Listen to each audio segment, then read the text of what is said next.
Thank you for responding to my DM, which then led to an actual conversation and voice memos. I feel like we all have this weird perception of social media that sometimes people who have a lot of followers aren't actually people, and they are. So I just want to say thank you for your gracious ability to communicate with people like me. So thank you. Yeah, I mean, you're a person just like I am, and Yeah. I think especially this past 2 years is where I, initially when I would get just like random DMs, it was really difficult to discern of, okay, who is a legitimate person who wants to have a real Right. conversation versus somebody who is just trying to piggyback off of my following, or if they have kind of a hidden agenda. So, Mm-hmm. I mean, I've been burnt a couple of times, unfortunately, Mm-hmm. but definitely learning experiences. But I could just tell just from glancing at your page after you sent me the DM within like less than 2 minutes, I'm like, okay, Sarah seems like a real one. So let's uh let's go. Like she's kind of cool, kind of weird, kind of fun. I'm into it. Yeah, for sure. So I have to tell you how I came across you, Yeah. other than the obvious, which we'll kind of talk about later. But I have, okay, so she's my friend, but also she is my sister's mother-in-law. Her name is Dawn. And after we hang up, actually, I'll text you her episode because it was way back in the day. She was a part of my season 2. But Dawn is just an amazing person, and we've become close. And now we're officially family as my sister and her husband got married this past summer. Dawn is a paraplegic. So she's been in a wheelchair for quite a few years now, and Okay. is someone who took that incident that happened to her and just decided, I'm going to do the best I can with this. She had a 1 year old and a 3 year old at the time that this happened to her, and was like, I'm just going to learn as much as I can and go out there and do whatever I can. So when she's on Instagram, which is very rare, but there are videos of her doing pull-ups at a CrossFit gym, and she plays tennis, and her guns are just obvious from 10 feet away. So Dawn is actually the one who showed me your episode on Maybe God. So I gotta give it up to Dawn for Oh. this connection. Awesome. Yeah, no, that's great because like I guess I would say most passionate about those conversations that I have with my pastor Eric, who's the one who runs the Maybe God podcast. Those are ones where, yeah, we talk a little bit about the Bachelor stuff just to kind of get it out of the way, but we really focus on, okay, Cam as an individual, Cam as a Christian, and let's talk about the real trials and tribulations of physical and spiritual pain and how we use God in those seasons to glorify Him and to really bring out the best in otherwise crummy situations. So that's awesome that Dawn not only heard that episode, but it was the conduit for you and I connecting. So that's awesome. Yeah, no, so cool. So I can't wait to tell her later today, like, guess who I talked to today? And see, Nice. this is the beautiful thing about social media, right? Which I've experienced a lot with breast cancer and just social media in general, but there's these different communities, sometimes good, sometimes bad, but this is definitely one of those beautiful moments. So I appreciate it. But let's go ahead and jump right in. I always have my guests introduce themselves because honestly, just like you're saying, I would love for you to tell us who Cam is in your own words, rather than me read off something from Google. So go ahead, Cam. Tell us who you are. All right. So my name is Cam, short for Cameron. People call me Cameron, especially in my family when I'm in trouble. So at any point in this conversation, there's anything offensive or you're just a little heated, you can call me Cameron and that will snap me back into place. But I am 33 years young, soon to be 34 next week. And I live here in Houston, Texas. Um, some people would know me just from some of the appearances on reality TV, The Bachelorette and Bachelor in Paradise. But I would hope that people see me as a friend, as an approachable Christian, and someone who is really an advocate for people with lymphedema, which is the disease I have, but then also now the amputee community or any other limb differences or people with physical disabilities. That's where my passion's at. I love it. Yeah, thank you for sharing that. And that's how we connected because I'll be honest, I do watch most of the Bachelor, Bachelorette, Bachelorette in Paradise series purely for entertainment. But having that interview and listening to you on the Maybe God podcast blew my mind. So can we go back to the beginning? We connected because of lymphedema. So Cam is going to tell us a little bit more about it. I will tell you guys, since you know me as your host, about my connection to lymphedema. I had a bilateral mastectomy and they took 26 lymph nodes from my right armpit area. So now I am at risk for lymphedema. Lymphedema. Cam's like, Lymphedema. Yeah. lymphedema.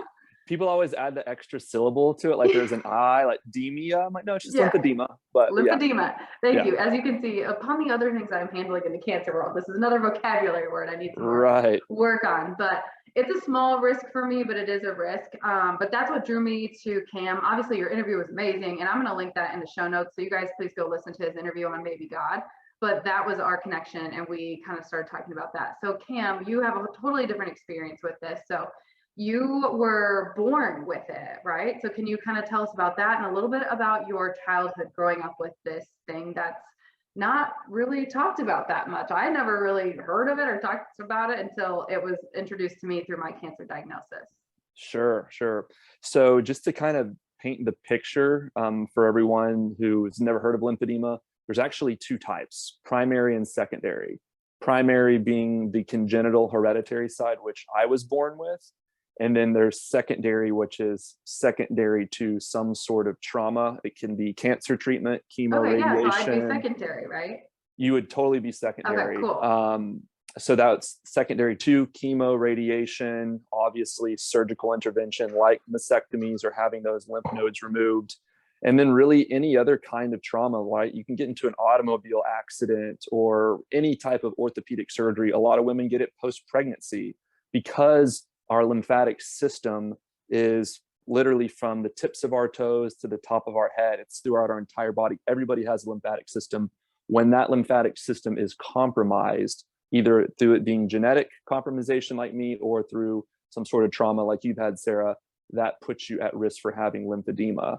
So I don't have a family history of lymphedema, but there are genetic markers to where when I was in the embryonic phase, so like 7 weeks old, and then ultimately my puberty years, so age 11 and 12, when my body was going through a lot of hormonal changes, there was an underdevelopment of my lymphatic system. So basically I started to swell pretty profusely in my right leg primarily. And most people who have lymphedema, it is concentrated to an extremity, but people can have it in their head and neck. You can literally have it anywhere on your body, genitalia. And I'm sure if anyone has Googled lymphedema, or if they do after this episode, what they will see is a lot of horrific images, right, of people in underdeveloped countries or even in the United States where they have had extreme cases. Yep, yeah. Exactly. Like these really, really large extremities. And if you've seen the show My 600-Pound Life before, Dr. Nalzardin, who's here in Houston, I actually used to call on him when I worked for a lymphedema pump company about a year ago. I would venture to say over 90% of his patients have lymphedema because obesity can be a contribution to it. Because if you have such a large body mass, your lymphatic vessels can't move that fluid properly. So it's like poor circulation. So that fluid goes downstream as opposed to the upstream the way that it's supposed to. So long and short of it, the lymphatic system in general is very complicated. But to put it simply, if you have primary lymphedema, you were born with it, and you have a lot of similar symptoms to someone who has secondary lymphedema due to some sort of trauma or cancer treatment. But to give you just one quick statistic that will probably hit at home with you, Sarah. So now it's estimated that over 36% of breast cancer survivors will develop secondary lymphedema. But much like all forms of cancer, early detection is key, right? Yeah. Because there are stages of lymphedema, like stage 0, where you're basically asymptomatic, up to stage 3 or 4, depending upon what staging system you use, which that becomes irreversible. And unfortunately, there's no cure for lymphedema, right? There's just different treatment protocols that can help you manage it, whether you're using compression garments or bandaging and wrapping it, or you use a lymphedema pump, or there are some surgical interventions that can show drastic improvement, but not a clinical cure for the disease. So, and we can go more into it as you have more questions about it, but I just kind of wanted to level set the playing field for everyone who's never heard of it or wants to associate in some capacity. Yes, and thank you, because truthfully, I was never a kid who was into science. I just kind of skated through those classes in high school, and then my degrees are in communications and all of that. Same. So yeah, and so now you and I basically have a secondary science degree with what we've been through. But Yep. I never gave a shit about my lymphatic system until they told me all this. And then, I'm listening to all these side effects of everything, right? And then they say irreversible, and I was like, huh, what? Wait, what was that? Irreversible? Like, that's so Yep. scary. So my sister is a nurse, and I was asking her more questions about the lymph node system and how important it is. So it was cool to learn from her. And then I also remember when I had chemotherapy, there was one that I was allergic to, and I became allergic and had a severe reaction within minutes. And I remember my sister telling me, she was like, yeah, your blood vessel system, that'll get down to your toes in a matter of seconds. And it's the same thing Yeah. with our lymph system. It's this huge system in our body that you said head to toe. So it's very important. So this is really interesting to learn more. And I thank you for painting that picture for me and for the audience. Yeah, and just kind of the common association a lot of people have in like a direct but indirect way about the lymphatic system is like oftentimes when you have strep throat or sore throat, your general practitioner will say, hey, let's feel your lymph nodes in your neck, right? So I've always heard the term lymph node, but before lymphedema was obviously hitting at home and personal, I mean, I never heard about the lymphatic system. And it's crazy that we have this entire system, but there's just so little information, relatively speaking, about it. And the big reason behind that is that in the United States alone, when a medical student is going through their 4 years of medical school, in that 4-year duration, they covered the entire lymphatic system in that curriculum for about 30 minutes. Minutes, right? So if you're a medical school student and you happen to doze off in that lecture, or you skim over a part of a chapter, like you're literally missing an entire system. So then when you go to your residency and you start actually seeing patients, it can become very difficult to diagnose and then offer up treatment options if it's something that you didn't really get a whole lot of education on. So that's why I give a lot of doctors grace when they see me and they hear me talk about my lymphedema and their eyes kind of glaze over a little bit. I'm like, hey, let me teach you something, and you still charge my insurance and I have to pay for this visit. But consider this my freebie to you. But that's why it's really, it's really important that regardless if you have lymphedema or cancer or whatever pre-existing conditions, that you become your own advocate, because no one is going to fight harder for you than you. And that's why it's so important to equip yourself with as much knowledge as possible. Absolutely. Amen. Retweet to all of that. So you said that this first started really appearing in your life and kind of causing some hardships when you were like early teenage years. So yeah, 11. Kind of tell us about that, and then kind of your journey through high school and like younger adulthood. Yeah. Being a 3-sport athlete growing up, I played baseball, basketball, and football. That was really how I rooted my identity, is how well you are at sports, right? Like it's crazy at that age. Like, I don't know how it is in other states, but specifically in Texas, like, especially with football, your social positioning with your peers is oftentimes dependent upon how good you were at sports. Like, if you were the quarterback of the team, or if you were a high scoring basketball player, like, you automatically were the popular kid in most cases. So I always put a high emphasis on my athletic performance, because that then led to work ethic and to leadership and to friends and the other social associations with that. So when I was age 11, that was 5th grade going into the 6th grade year. It was summertime, and I had about 1.5 inch leg length discrepancy. My right leg was shorter than my left leg. And so when we went to just a regular orthopedic doctor, just to kind of get some x-rays, just to make sure there was nothing going on with like the growth plates or anything, because at that point, 11 or 12 for most young guys and girls, that's where you start to hit those growth spurts, and puberty is just running rampant, and you get the acne and the voice changing and all the other weird stuff that's just awkward. And so when the doctor did that initial x-ray, he thought I had bone cancer, because he saw some random black spots on that right leg. And so I know you're already going through your cancer battle, but just imagine being an 11-year-old and being told Yeah. that, you know, you may have the C word.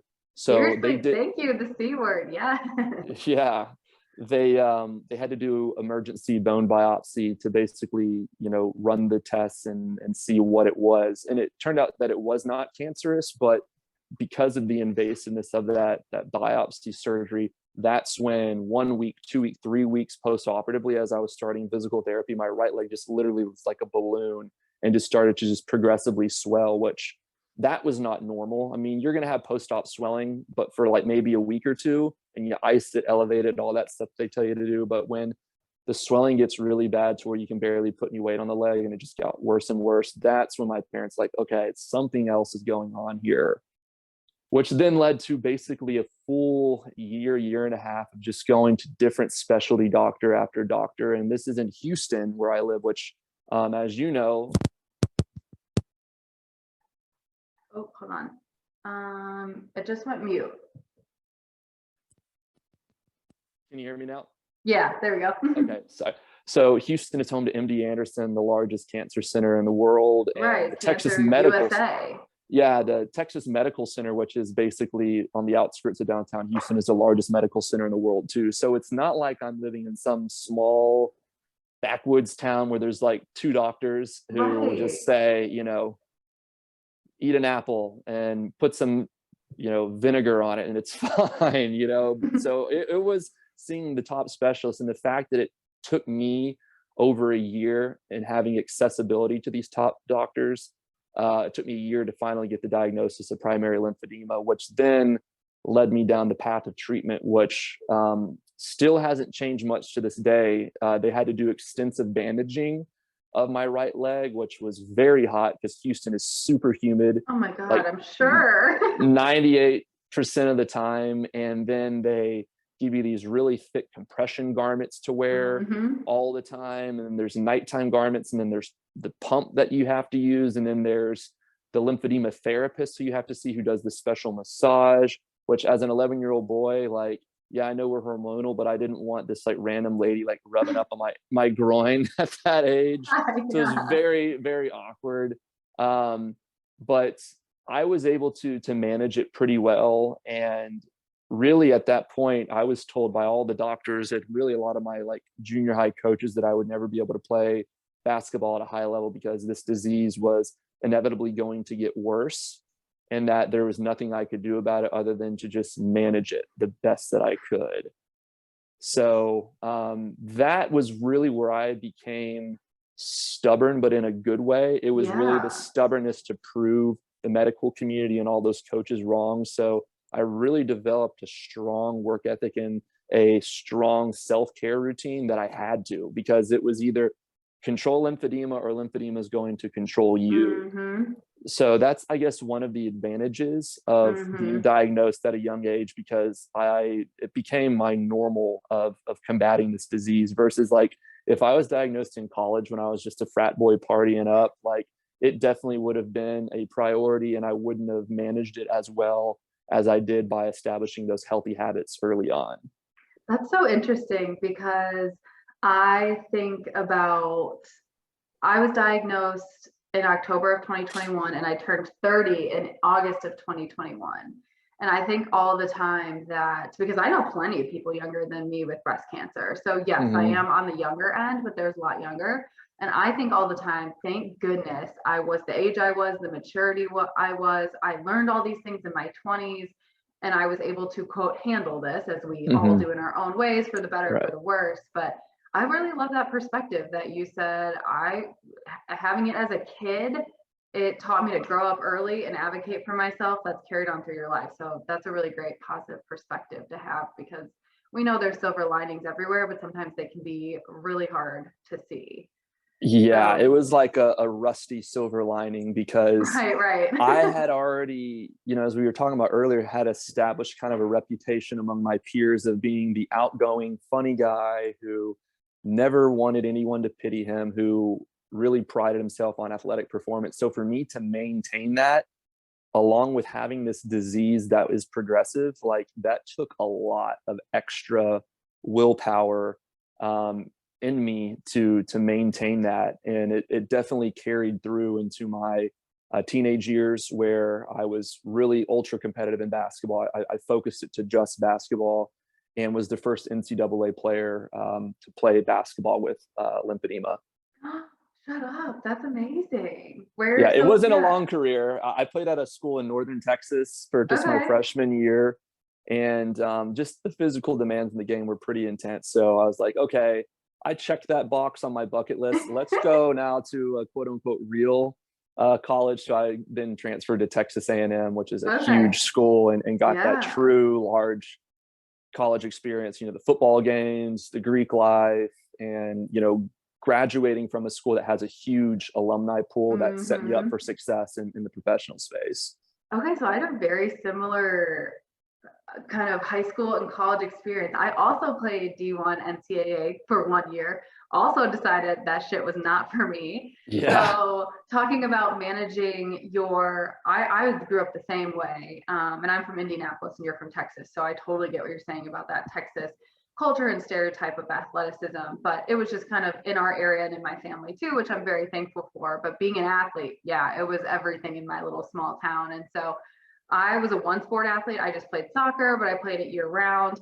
And my asthma got really out of control in high school. And I remember, I think it was my senior year, I would literally come into the building during halftime, plug in my breathing machine and do a breathing machine during halftime and go back out there. And I had the same attitude as you. It was just like, you know what, fine. Like, this is just what it's going to have to be if I want to keep going.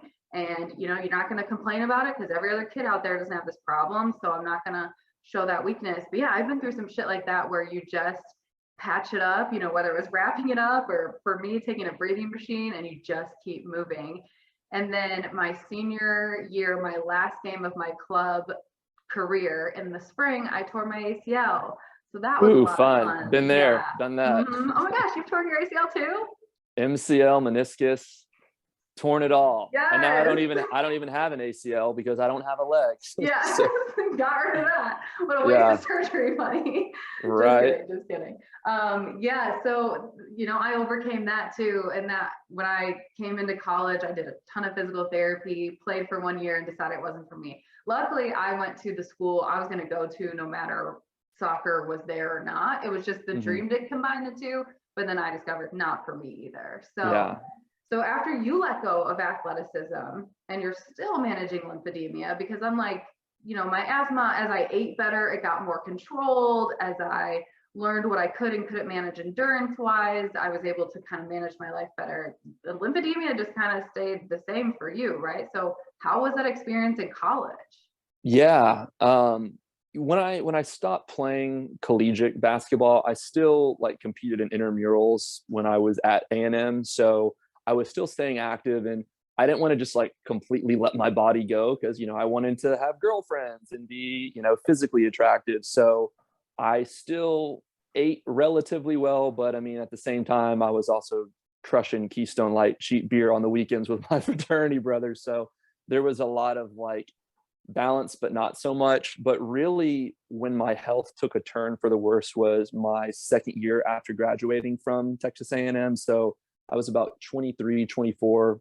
full-time working professionally, and I had moved to Austin, Texas. And it was one evening after taking a client out to happy hour, I was getting out of my truck and my right leg just locked up on me. And it wasn't the type of injury that, I mean, you torn your ACL, so it wasn't that type of acute injury where I just felt like I stepped on it wrong. It just locked up. And then all of a sudden my whole body was just flushed with fever. And I was just in this indescribable pain that I'd never felt before. So immediately I told my roommate at the time, I said, bro, I need to go to the ER. I think I have a blood clot or something. Something was up. And long story short, I ended up having a pretty major infection in the knee joint, which made them do emergency surgery. They had to open up the knee, drain it. And then for 8 weeks, I had a PICC line IV in my arm, so really heavy antibiotics, and then having to learn to walk again in physical therapy. So that was episode number 1. And basically, that happened 9 other times in the course of 6 years. So Oh if you, my God. yeah, and there really wasn't any, I guess, consensus or promising future that any of these specialty doctors were giving me, because I even moved to Los Angeles for work for a couple of Okay. those years. So I was at Cedars-Sinai Hospital. I went to the Mayo Clinic, the Oh my Cleveland gosh. Clinic, the medical center here in Houston. And after seeing all these specialists, I really didn't get any consensus of the diagnoses other than you have this chronic infection called osteomyelitis, which just means chronic infection of the bone. Okay. And they were basically saying, we can put you on amoxicillin, the antibiotic, orally for the rest of your life. And I'm like, Lord. what is that going to do to my gut health and Yeah. my overall immune system? So after enduring 15 surgeries on that right leg, we thought the best next step would be to do a total knee replacement, which we did last year as kind of like the last ditch effort to save the leg, because our logic was, okay, if it's the knee joint that keeps getting infected, let's just get rid of the knee joint.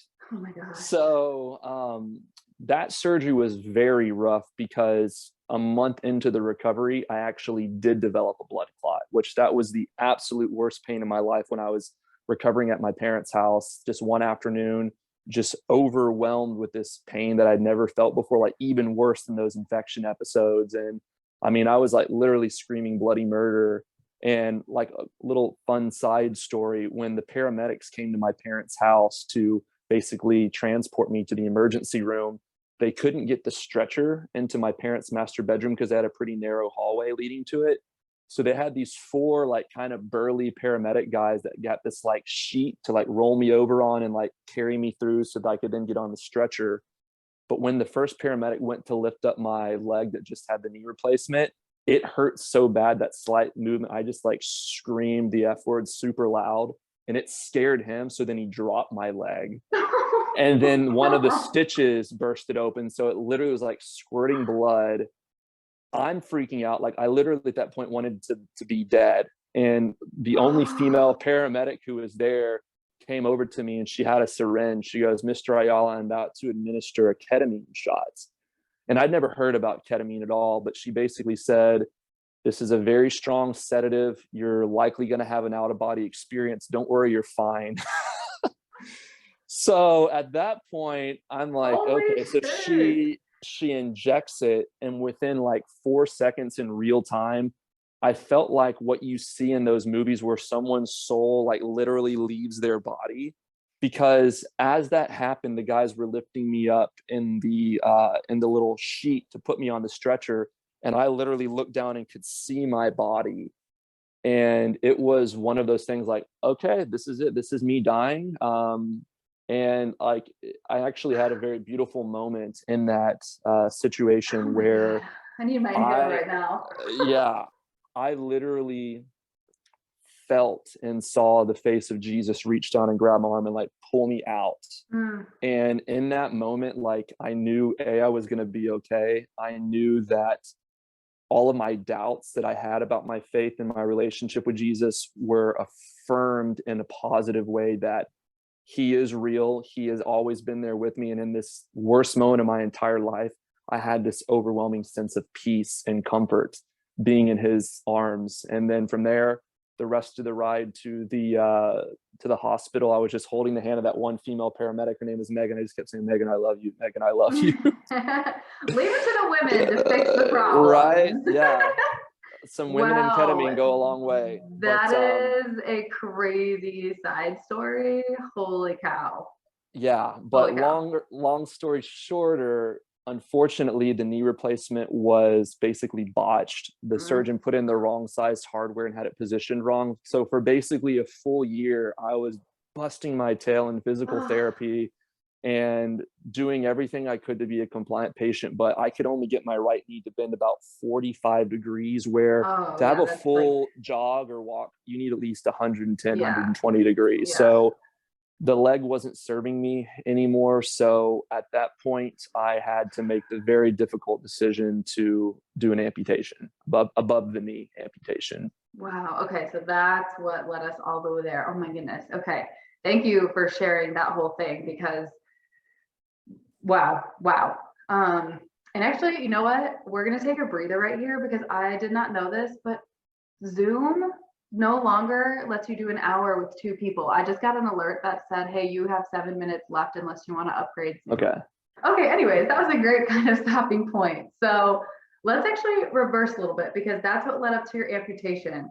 So let's go back, and I'm going to pull some of what I remember from the Maybe God podcast. You went through some really hard times in that late 20s era, and then eventually you ended up on the Bachelorette on Hannah Brown season. So how does that happen? Because it kind of seems like a little bit of this going on, and I'm doing like the up and down motion with my hands right now. I guess basically I would say God has a really good sense of humor. Amen. Amen.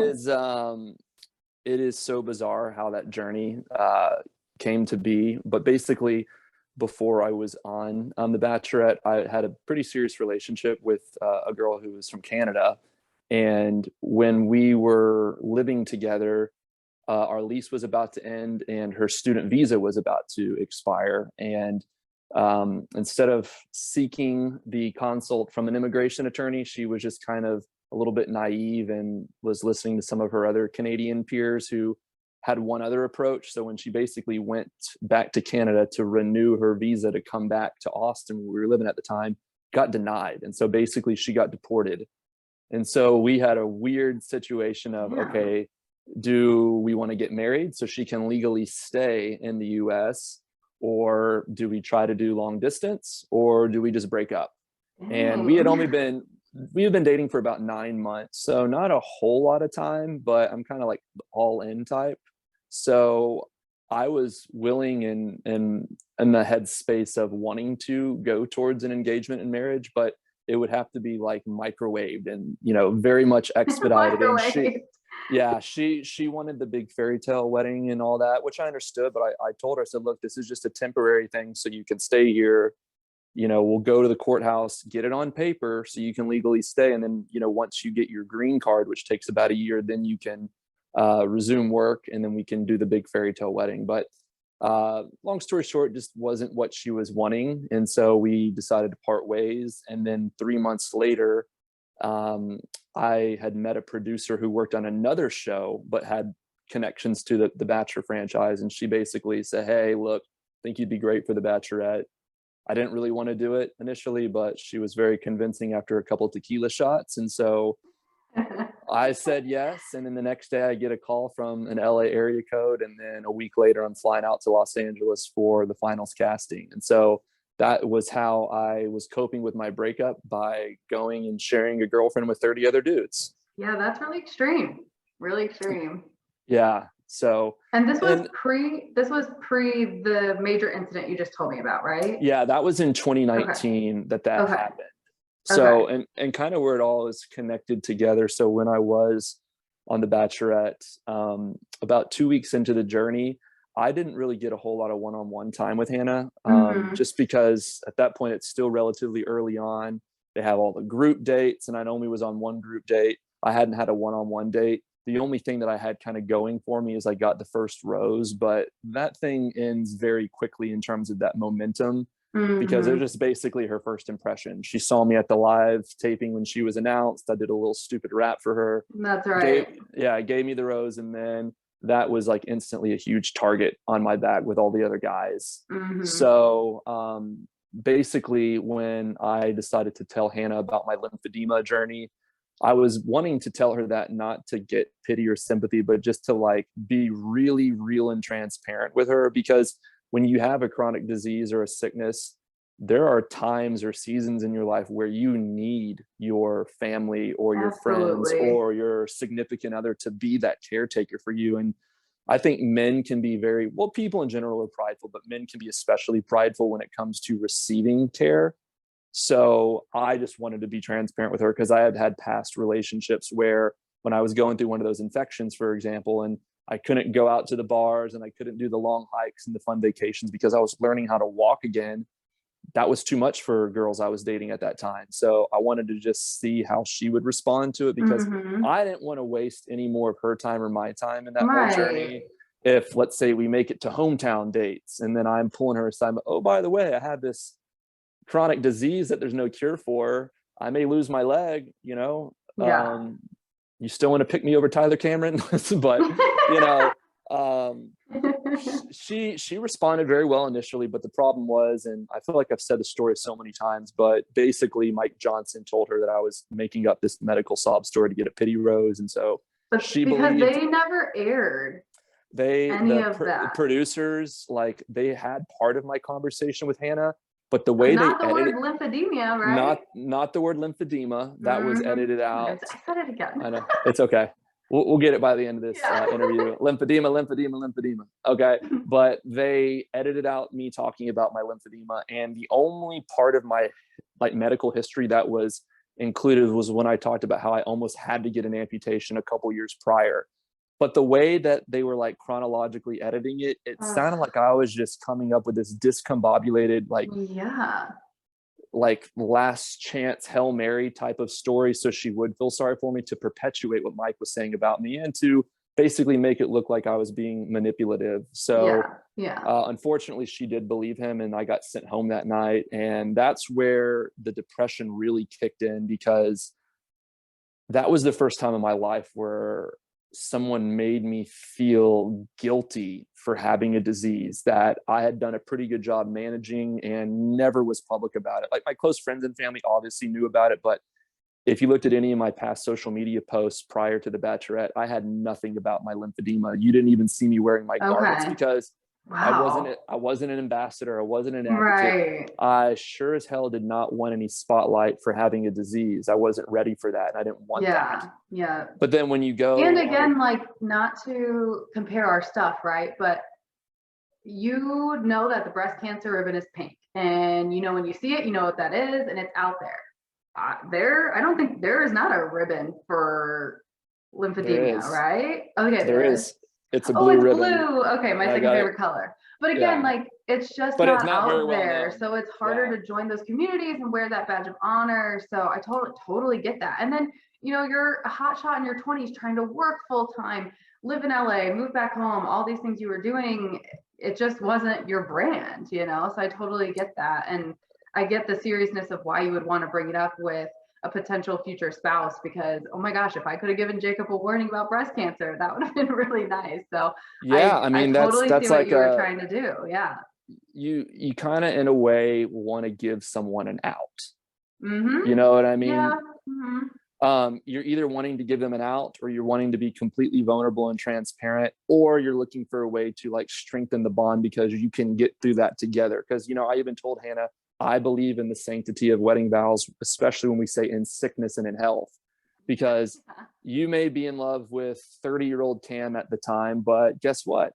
40, 50, 70-year-old Cam, or Lord willing older, is going to be physically a different person. Hopefully, like, you know, emotionally and spiritually stronger as well. But I had to do that. And the way the network treated it was just completely inappropriate and disrespectful. But that's where I really found God's purpose for me, which is when I came across Learn, which is the nonprofit I work for now, Lymphatic Education Research Network. Got in touch with Kathy Bates, who's our national spokesperson, and has become a really good friend of mine now. And so it was like, all right, let's forge this path forward. Let's take a negative, make it positive, and let's be one of the faces of a disease that affects over 10 million Americans alone. So that's been my mission, my purpose, my passion, and now my profession ever since. And it's really a 24-hour job, just in the sense that, like, I have the tasks that I do for Learn specifically, but I'm getting countless direct messages on social media from lymphedema patients. Say, what you're doing right now is, you know, it never stops. But I mean, it's such a blessing. And there's you know, a Bible verse, the exact words are escaping me at the moment, but something along the lines, to much is given, much is expected. So when God gives you a platform, gives us extroverted personalities, speaking abilities, you know, we have a calling to shed the light to other people who are otherwise living in a world of darkness, who are isolating, who are uneducated, who are feeling helpless and hopeless. That's my calling. And not just with the lymphedema community, but now the amputee community that I just joined about 2.5 months ago. So it's a lot of different things, a lot of different hats, and a lot of different now legs that I get to wear. So it's a blessing. It really is. But there's hard days for sure. Oh yeah. Yeah. I totally agree with you. And that same thing has happened to me. You know, I remember at the beginning, my mom was like, are you sure you want to share this on social media? Like, are you sure you really want to get into it? And then I was like, yeah, I do. I just am very authentic on my social media, so I can't really hide much. And then when I started sharing more details and then going through IVF, which is really personal, and all these, I mean, breast cancer is so personal. But she was like, are you sure you want to keep going into those details? And I'm like, Mom, I'm comfortable and this is my thing. But I totally agree with you. When you get something like this, it is almost a wink from God to keep talking about it or sharing your experiences. One, because it is helpful to me to offload this stuff. Two, it's helping people see a reality of something that they may have never touched, like cancer. And three, it is helping other people out there. And I mean, I'm over here with like 2,000 followers. You obviously have many more, but I have received such amazing positive reinforcement and words of affirmation from people I do know, many people I don't know. You just never know who's watching. So if you're going to put something out there like you and I are, that is very hard. It's really great to be honest about it. And I mean, you're obviously educational about it as well. I'm definitely a little less. I'm just kind of trying to get through my shit right now. Yeah, we're all learning. Really we're all does, learning. yeah, it really does help. And I hope it helps you too in kind of digesting everything by sharing. Yeah, and I mean, even the past 2 weeks, I had kind of an epiphany that my pastor Eric, who you heard in the Maybe God podcast. So we're in the process of filming a documentary about my whole journey with the amputation, and we started filming it several months ago. So before I had the surgery, literally the day of surgery, day after, and have been following me on the recovery ever since. And we had, just kind of a little spoiler alert here, we had a check-in conversation between Eric and I about 2 weeks ago. And, you know, we really got to the bare bones of my identity should not be rooted in digital influencer Cam, because like if tomorrow there was a technological shutdown and there was no social media, who is Cam Ayala? He can't be depending on the affirmations from others. And when we talk about like discipleship, for example, you know, you mentioned earlier, like, oh, you know, you have a couple thousand followers and I have much more than that. But like, to me, it's all about quality over quantity. Like I could have millions of followers like some of my other castmates, but I would much rather have 10 or 5 people that I form a genuine connection with and impact their life, because that's way more impactful than some of the surface level selling FabFitFun boxes or whatever else, you know, consumerism things are out there. Because like my parents are very similar to yours in the sense that like, are you sure, Cam, you want to put your personal life out there? And it's because there's some generational differences. They didn't have social media, and their generation told them that strength is keeping everything inside. Be composed when you're out in public, right? Don't be vulnerable. Don't wear your heart on your sleeves. Whereas like us, you know, we're showing the good, the bad, the ugly, because that is where you can make true self-transformation, but also help other people who are going through the same things as you are. So, you know, I encourage you to keep it up. And I know your journey is not over per se. And if you do actually establish lymphedema, just know that you have me, you have a large support system there, and it's something that you can beat, and it won't control you, because you're young, you're strong, you're beautiful, all the above, all those tangible attributes will make you a successful patient. Because for a lot of cancer patients, you win the cancer battle, but then now you have the lymphedema war. And I call it a war because it's never ending. So you just have to take that stride, one stride at a time, and know again that you're not alone, not only from God looking after us, but again, you know, brothers and sisters like me who are here for you. Yeah, thank you so much. And that is so true, because that word was in the many things that you go through with cancer, it's pretty small. So it's definitely something to be aware of. And luckily, like I've been informed of what to watch out for, or when to wear my sleeve and when not to. But I have other friends too who have been like, oh, I've had this experience. So take them seriously when they talk about that. So, and then just this conversation with you alone and what I learned and following from you, it's a serious thing. I would like that phrase, what happens if the digital world shuts down tomorrow? Who are you? On a tattoo, on a t-shirt, on a banner, on like a plane? Like, I love that question, and to think about who we are if Facebook, Instagram, TikTok, all this stuff goes out of business. Like, who are you going to be? Are you proud of that? Are you going to have the words of affirmation from yourself, from God, from your family? Oh, that's something we should think about like every single day. I love that. I love that challenge. And then post it on social media. Yeah. Right. So I'm doing Right. Instagram live about this question. Right. And No, it people should really, really, yeah, that's a really, really, really good thing to think about. it wrecked me. And I mean, and you'll Yeah. see the conversation in the documentary once we release it. But that was like one of those aha moments that wasn't planned. It just happened. And it really got to the root of me being open about my depression. The depression for me came from being too codependent on the affirmations in the digital space, which is one of those things that's never going to be fully fulfilling, right? Like you can get 20 positive confirmations and affirmations from likes and comments and friend requests and those direct messages that can brighten your day, but then you get like one bad one. Like, I made a mistake last night. Someone sent me a Reddit post about me that was mostly positive, but there was 2 negative comments on there. And that's the reel that I'm replaying in my head, is those negative comments. Mm-hmm. So we need to just be better as individuals to not be defined by our digital real estate, but to really make those real life connections, which can come by way of social media, but we don't need to be so like dependent on our identity from those platforms, which a lot of people alter. They put the filters, they only show the happy stuff. But I know that you and I, we keep it real, and we show the image of the apple that has the bite taken out of it, not the shiny side that people only want to put up on their social media. Ooh, another good tattoo idea. I'm gonna make all these images in my office now. I am getting a post-cancer tattoo, but it's not going to be either of those things. That's for later conversation. But I don't want to take too much more of your time. I just looked down and realized we're 5 minutes past already. Do you want to just quickly tell us about where you are present day? You had the amputation.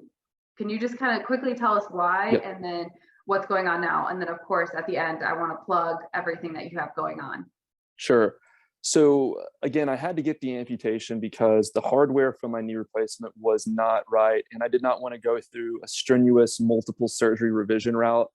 I'm relatively young, so doing the amputation now meant that I could get a really good prosthetic and I can make that transition into being an amputee. Now, when I'm single, don't have kids, don't have a wife, so I can really come into my new body and really process that grief and that loss. But now, as I mentioned, we're almost wrapping up the documentary, so that's going to be really therapeutic to get that out to not just inspire amputees, but really anybody who's gone through any physical pain, trials, tribulations, and how Jesus was there all along. I mentioned in that story, so this is like one of my favorite paintings. You can't really see, it's blurred out because of my blurred background, but it's that image of Jesus like reaching down and pulling you out of that dark space. Did that. Yeah, cool. Yeah. So now I'm competing in wheelchair basketball. So yes, it's I awesome. saw that. Yeah. So that was really humbling, getting into So a sport cool. that I used to play, but now rolling and being much shorter than I once was. And I have this podcast that I'm doing with another fellow amputee, James Dixon. It's called Above and Below. I'm an above knee amputee. He's a below knee, but it's also a head nod to heaven and hell. And like our whole tagline is training for eternity, because that's what our time here on earth is just training for the life hereafter. So I'm here for anybody. I love dual meaning stuff like that. Nailed the branding. Nailed it. Yeah. So we're really excited to do that. And, we don't expect like a huge following because, again, it's all about quality over quantity. And so if any amputees or lymphedema patients or fellow Christians just need some support, I'm pretty much an open book. So send me a DM. I'm happy to give you any encouragement as deemed necessary. And on the final topic of tattoos, I got one. I think I sent you a picture of this. Yes, you did. Yeah, it's my little like male amputee logo, and then it has faith over fear. And I think that's the perfect tie-in to your brand, because that's what I truly believe has carried me in my darkest seasons of pain, insecurities, doubt, is having that faith over fear. Because when you have a surplus of faith, your fear decreases. But the inverse is true. When you have a surplus of fear, it's because your faith is low. So, keep the faith, keep the fear low, and keep trucking forward. Wow, thank you so much. Mic drop. I couldn't ask for anything more. And when I was DMing and we were getting to know each other, I was like, screw it. I'm just going to ask him if he wants to be on the podcast. And then you sent me that tattoo back. I was like, okay, universe, God, thank you for aligning us. This is meant to be. Absolutely. Yeah. Well, thank you so much, Cam. And I will link all his social media, the Above and Below podcast. I'm going to also link the episode from Maybe God that Cam was on. A shout out to, his name is Eric, right? Yeah, Eric Huffman. He's awesome. He really tells the backstory, and he pulled in all these clips from The Bachelorette, so you really get that full picture that you did not get on TV, people. So I'm going to link all these other things for everybody. Highly encourage you guys to go check it out. Thank you so much, Cam. I really, really appreciate it. Thank you, Sarah. Let's stay in touch. Yeah, absolutely.